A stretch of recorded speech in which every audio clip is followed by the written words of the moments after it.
Tatawagan ko muna si ate ha. Hihingi tayo ng pambili ng gamot para sa'yo.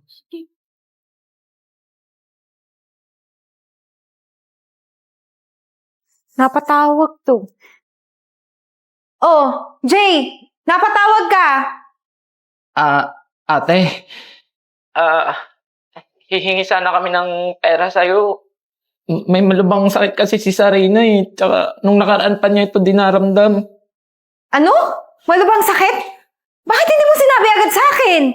Pasensya ka na ate, ngayon ko na nasabi sa'yo. Alam mo naman mahirap na signal dito sa atin, di ba? Jay naman, dapat nagsasabi ka kaagad. Pero, Jay, pasensya na talaga. Wala akong mapapadala ngayon. Alam mo naman na katapusan kami. Nagsisweldo dito eh. Ate, baka naman pwede mong gawa ng paraan dyan kasi hindi naman pwedeng hayaan na lang natin si Sarina na ganito tuwing gabi nga namimilipit sa sakit ate. O sige, sisikapin ko. Makikiusap na lang ako sa amo ko na mag-advance na ulit ng pera. Papadala ko lang kay Enzo agad, ha? Bakit naman kay Enzo eh? Alam mo naman yung ugali nun, di ba? Baka ubusin lang yun sa bisyo niya. Alam mo naman yun. Sa akin na lang. O sige, sa'yo na. Sa'yo ko na lang papadala. Basta ikaw na bahala, ha? Oo ate. Pagkatanggap mo ng pera, ipa-check up mo agad kay Sarina. Oo ate, ako bahala kay Sarina dito. Aalagaan ko yung kapatid natin. O sige. Sige, bye-bye na. Sige. Hey, ate. Ko, paano ba yan? Sana mapakaisapan ko pa yung amo ko ulit. Magpapadala na daw si ate ng pera. Makakabili na tayo ng panggamot mo. Bakit kaya? Sorry na, bahala kita lang. Ano ka ba? Ayos lang yun. Oh, siya sige. Kunin ko muna yung lugaw mo dun ha. Para makakain ka na.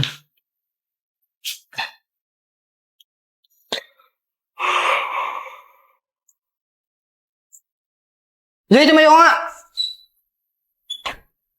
Kuya, Pagkasikaso ka ng pagkain. Kuya, may konting kanin pa naman dun. Kaya lang, wala na kasi tayong ulam eh. Naubos na kasi yung sardinas na pinamili ko dati. Oh, wala na pala ulam eh. E di, gumawa ng para magkaroon ng ulam. Mangutang ka dyan, oh. Sa may kapitbahay natin, may tindahan. Bisan mo! Bisan mo na!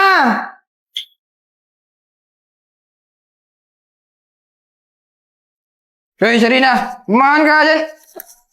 Bumangon ka! Kaya masakit pakiramdam. Masakit pa rin ng kaartihan mo! Yung mga kaartihan, ano ka-artista? Kaya, ano ba yan? Natutulog yung tao eh.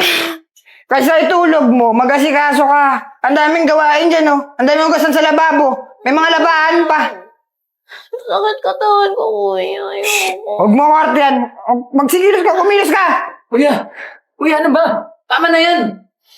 Ito na nga, binila na nga kita ng ulam. Inutangan kita dun sa tindahan sa malapit sa atin. Nasaktan yung kapatid natin eh. Alam mo namang may sakit yan. May sakit. Kaartihan yan. Ikaw din. Paski maarte. Dami yung alam. Paski maarte na yan. Maluto na nga.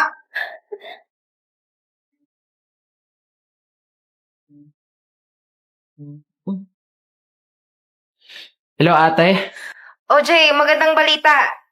Naka-advance ulit ako sa amo ko ng pera na para ipadala sa gamot ni Sarina. Talaga, ate? Oo. Hello, te. Magpapadala ka na? Oo, para sa gamot ni Sarina tsaka pagpapacheck up. Ganun ba? Te, sa akin mo na lang ipapadala. Ako nilang mag-asikaso sa gabot at saka pacheck up ni Larina. Ano ba yan, Enzo? O sige na, wala naman akong magagawa eh. Siguraduhin mo na yung pera, gamot si Sarina. Ayoko nung napupunta sa bisyo mo. Ay, oo naman natin. Sigurado ako. At tagal na akong medyo sa bisyo ko. Kamagala, ipapadala mo para kay Sarina magpipuna sa kanya. O sige na, sige na. Babay na kasi tatawagin na naman ako ng amo ko ngayon. Marami pang pinapagawa. Sige, te, sige. Pagpakabait kayo dyan. Okay, bye-bye. Kuya, siguraduhin mo lang na bibili mo ng gamot yung pera kasi kailangan na kailangan ni Sarina yun eh. Bahala kayo. Walang pakialam sa inyo.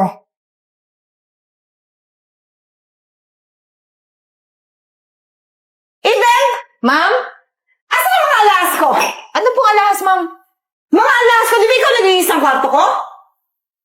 Ma'am, hindi ko po alam eh. Ano hindi mo alam? Tayong dalawa lang dito sa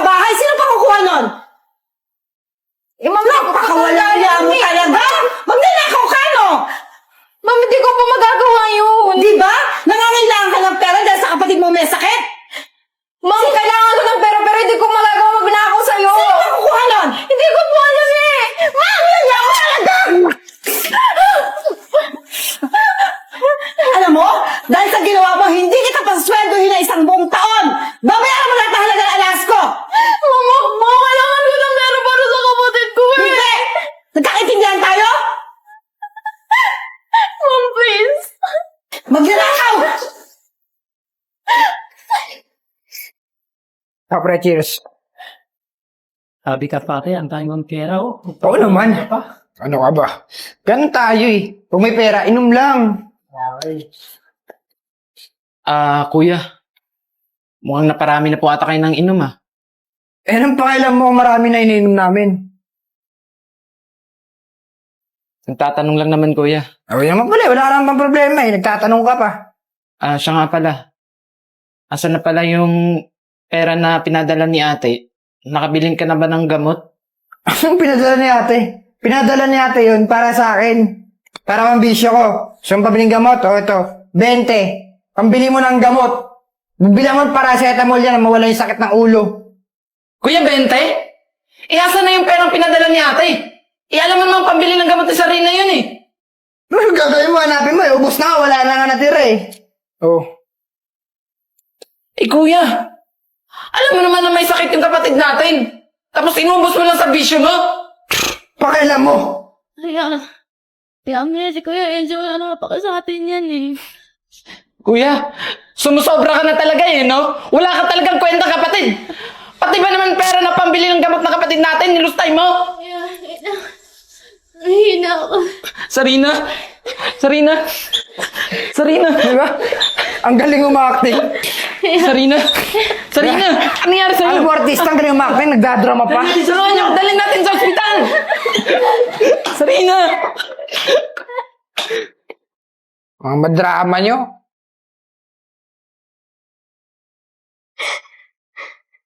Jay? Ate, sinugod namin si Sarina sa ospital. Ano? Ate, umuwi ka na dito, hinahanap ka ni Sarina. Wala siyang ibang mukhang bibig kundi ikaw. Nahanap ka niya, ate, para awa mo na. Jay, pasensya ka na. Hindi ako makakauwi. Hindi ko nga alam saan ako kukuha ulit ng pera eh. Pinagbitangan kasi ako ng amo ko na nagnakaw ng mga alahas niya. Ate, ngayon ka kailangan ni Sarina. Nag-aagaw buwan siya sa ospital. Hindi ko alam, Jay. Tsaka ate, kailangan natin ng pera kasi kailangan natin ng pang-opera sa kanya. Kailangan natin ng 200k. Wala akong alam kung saan ito kukunin eh. Hindi ko alam eh. Nawawala na ako ng pag-asa eh. Ate, basta umuwi ka na. Sisikapin ko, Jay.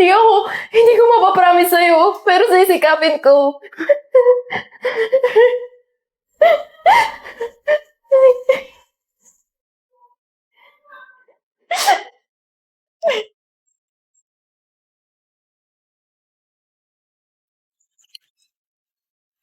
Pasok po muna kayo. Thank you. Asan pala si Tita Ayen? I'm Virgo, pamangkin niya. Wait. Bakit basang-basa ka? Kasi po, ma'am, pinagbintangan po ako ni Ma'am Ayan na nagnakaw ng alahas niya. Minamaltrato din po ako eh. Talaga? Andito ba siya? Asan siya? Umalis po, ma'am eh. Okay ka lang? Bakit ka umiiyak? Sinaktan ka ba niya? Are you okay? Ma'am, kasi kailangan ko din talaga po ng pera. Pero hindi po ako yung nagnakaw ng alahas. Kailangan ko lang talaga ng pera para panggamot sa kapatid ko. Yes, I understand. Ano mo, kasi si tita ganyan talaga siya ugali. Pag ayaw niyo katulong. Naniniwala naman ako sa'yo eh.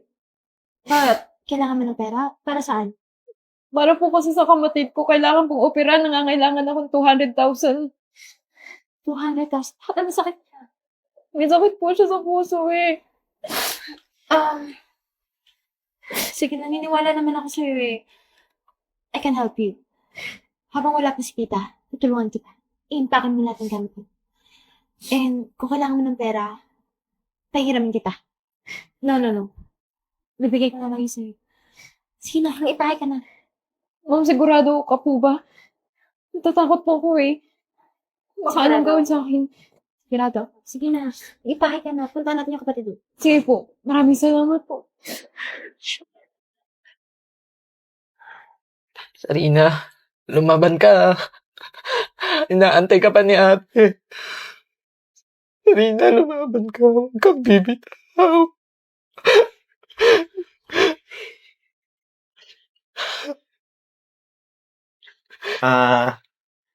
Excuse po, sir. Kailangan na pong maoperahan si Sarina. Dok, paano po yun, Dok? Wala po kasi kaming pera. Baka may ibang pwede pa pong gawin, Dok.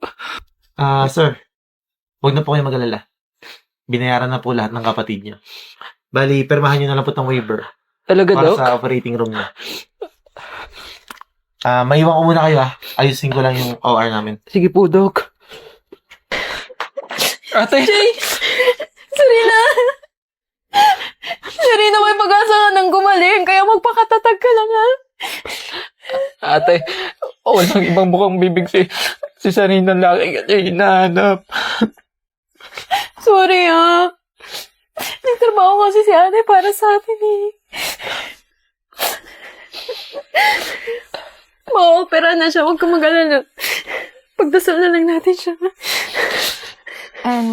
Tita, di ba nabanggit mo sa akin na hindi ka pinasahod ni tita ng ilang buwan?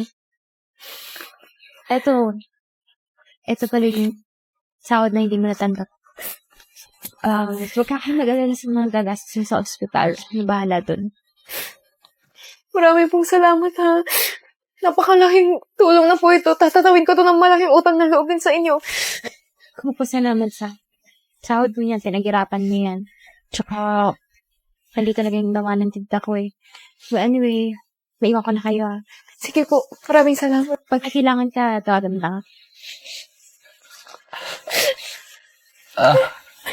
May isa pa sana akong gusto sabihin sa'yo, ate. Ano yung nangyari? Si Kuya Enzo kasi, alam mo naman yung kapatid natin, di ba? Adik. Jay, okay na kung yun yung nangyari kay Enzo para magtanda rin siya. Ang mahalaga, ma-opera na ngayon si Sarina. Ipagdasal na lang natin siya na agad siyang gumaling sa operasyon niya. Oo, ate.